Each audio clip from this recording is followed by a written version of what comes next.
Hi, in this video today I'm going to show you how you can clean the inlet filter on a Karcher K4 Premium. So right now I'm unplugged. The inlet filter is located just under this hose pipe connection here. So I'm going to turn this counterclockwise, so anti-clockwise, that way.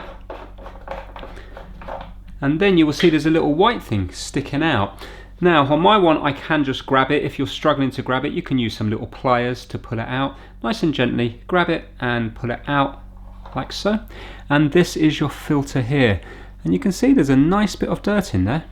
So I'm going to bring that over to the sink now and flush some water through that, get it nice and clean, and then we can pop it back in. So if your machine's having problems where it's like the water supply is not good enough and it keeps cutting out, it could be that this is completely clogged and the water's not getting through into the machine.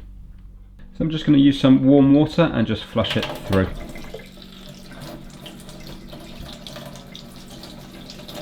By putting this way, it's going to go through the gauze here and shove the bits of dirt back through the opening.